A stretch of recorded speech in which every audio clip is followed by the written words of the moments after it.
Hello, all, and welcome back to 100 Days of Magic, the place where we're talking about all the tips and tricks that you can use to bring more magic into your life. Because I am a big believer helping everyone to understand, really understand, not just intellectually understand, but to grok on the deepest levels that your greatest power is to recognize that what you see around you, what you think you see, is in part generated by your own mind. And if you can understand this basic tenet of what you think is reality, you have the keys to begin to unlock all kinds of the challenges you face in the world. It is magic, but it is also the flip side of self-mastery. So that's why we are here, talking about all the concrete tips and tricks that you can try out for yourself so that you can begin to understand how the magic works. It's just ideas, it's just passing thoughts until you make it real within yourself. So my name is Donna Woodwell. I am the organizer of this space, the Crossroads of Magic and Mastery. I am also the headmistress of the School of Magic and Mastery, where we dive even deeper in all of these kinds of exercises in the my membership program, the Magic and Mastery Coven. There are 50 some odd hours of training and experiments to help you really get how the different pieces of magic work. I also have a society for hour keepers for people who want to tap into the ceremonial energy at all the new moons and the full moons and the ingrasses and all the other magical moments of time, as well as many deeper level courses. They will take you on a 12 to 16-week journey, one lesson a week, that you can really learn how to speak the language of magic. So hello to all of the people who are here today. We have Mary and Claudia and Boris and Jackie and Melissa and Pat. Hello, hello. Many of you here have already been in the Magic and Mastery Coven. You have been in my courses, and I'm so glad that you are coming to listen to all of these videos. Today, we are going to talk about what happens after you cast a focus spell. Now remember, yesterday we talked about focus for studying. Thank you, Pat, for suggesting it as a practical application of focus.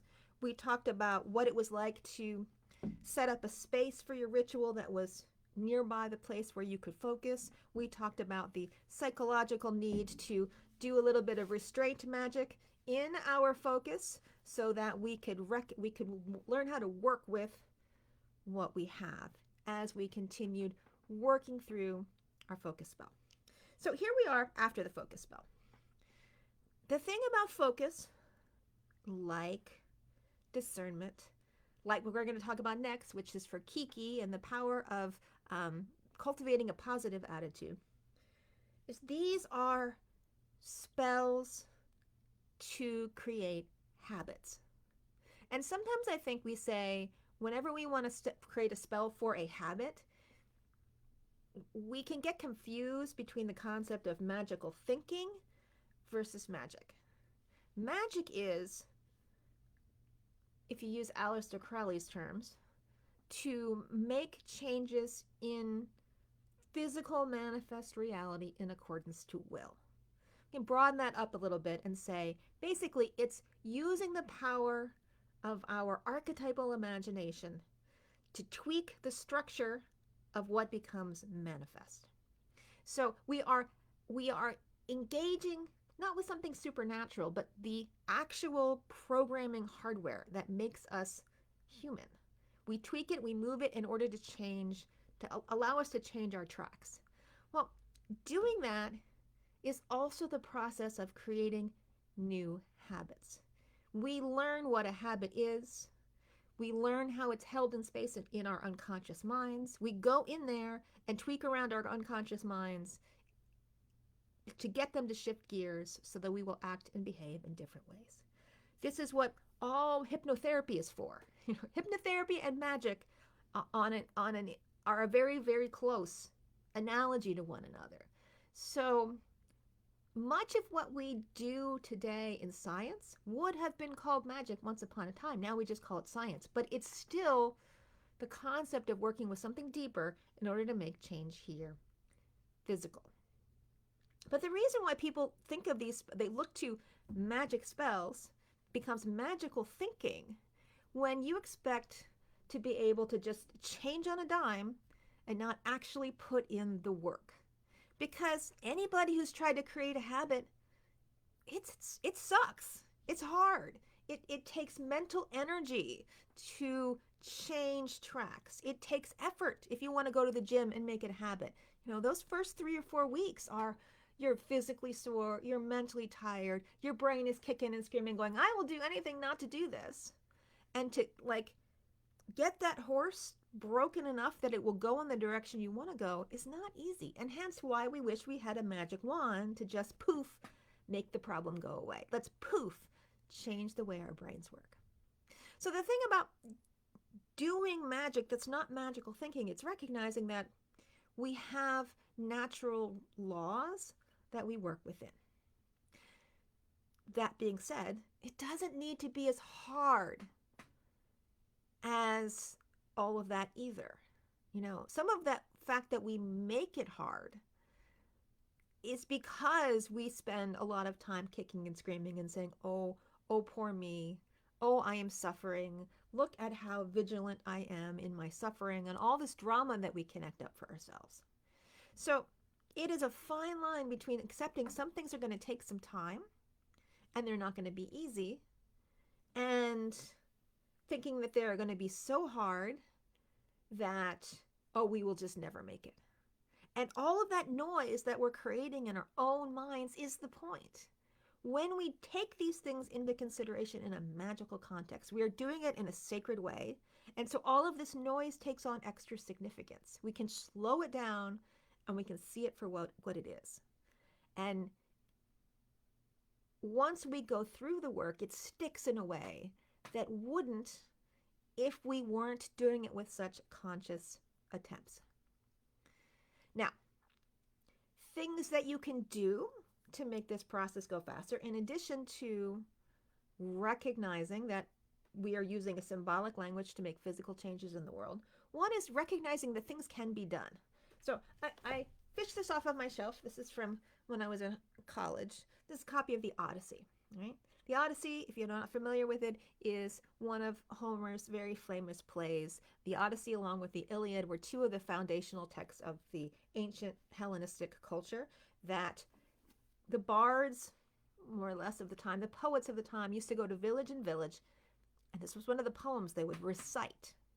Recite. They didn't have books. They weren't reading off of scrolls. This book, right, see it, this book? To give you a sense, all of this, they memorized it so that they could recite it. So the human mind is capable of memorizing something like this. Yes, it might take some training and some time, but it is possible. So you or me, when complaining that, oh my God, I can't even focus long enough to be able to like make dinner today, or remember to whatever, remember to mail that package that's sitting over on my desk. Speaking of which, I should probably mail that package on my desk. The human mind is capable of doing this. So our complaints, I'm not trying to belittle any particular person, because I go through this myself. But our complaints are kind of ridiculous, put in context of what the human mind is capable of doing. And recognizing that part of our challenge is that there is so much noise in our culture. There's so much stuff coming at us. We are constantly bombarded with stimulus and things that the ancient Greeks couldn't have even dreamed of. That studies show that our ability to focus is being dramatically eaten away. You know, whereas the average length of someone's ability to focus 100 years ago was like 20 minutes. The average ability from someone to focus today is like 10 seconds before your mind is flitting off to something else. That's crazy. So, in context with that, you have to recognize that some of our inability to focus is coming from the environment that we put ourselves in, that we are addicted to the noise. And if you aren't willing to walk away from the noise for at least some part of every day, you are going to find it very hard. You're going to be like swimming upstream in this process of trying to learn how to focus. And it's also really important to remember, we tacked this on to the end of our session last time. Maybe I put it in the footnotes.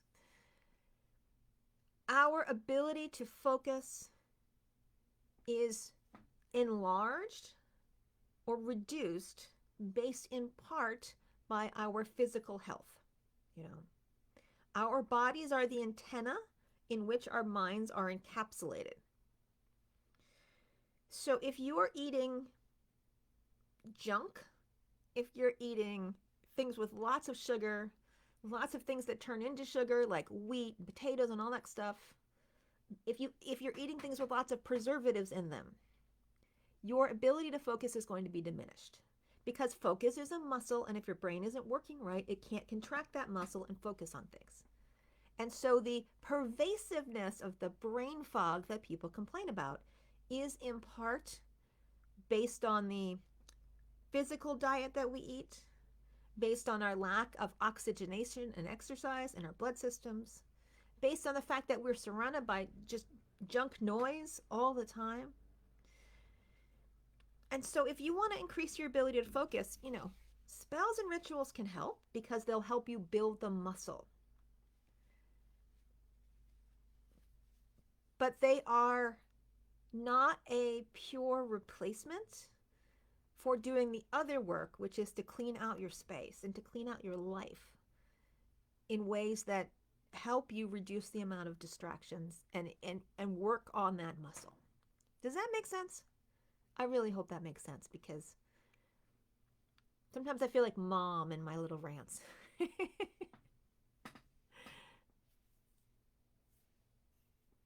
Claudia says, I just watched the last 2 lessons and imagine myself bound to my chair. Seriously, it's a great hack for getting little stuff done. All right? So, let me summarize. You plan for your focus spell. You have your intention on what you want to focus on.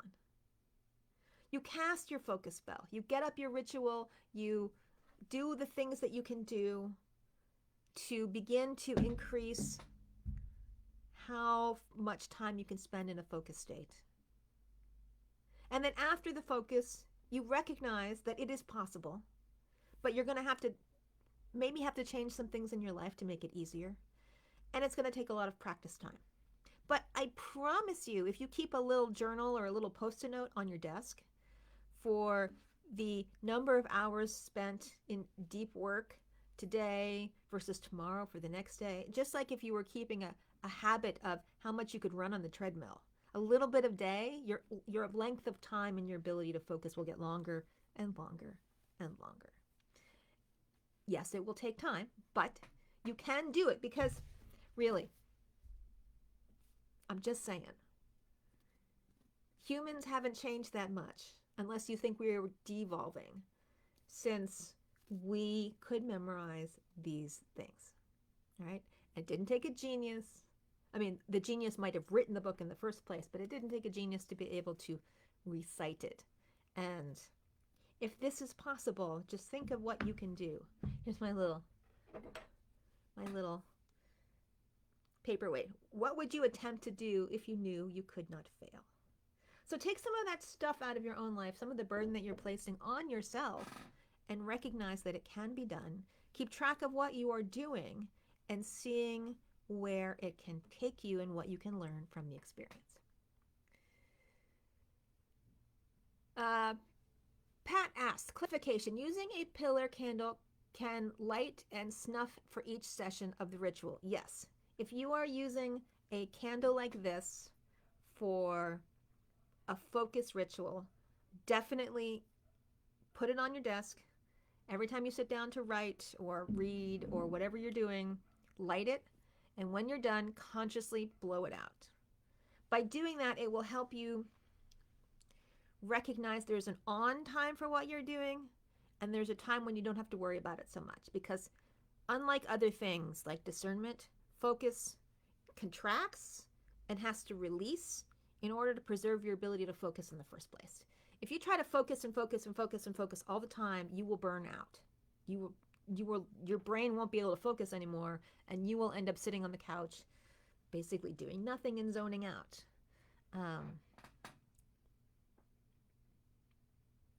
Have you ever felt the urge to like wander around and just putter? You know, just you're not particularly doing anything. You're just picking up the room, picking up the house, and doing the laundry, sort of putting things in order. Hey, maybe you're like organizing the sock drawer. You know, our brains need to putter sometimes, especially if we've been doing lots and lots of creativity. Creative work is one thing. Puttering is the recovery from doing all the creative work. And if we don't do both, like the sun and the moon, the system gets out of whack. Okay?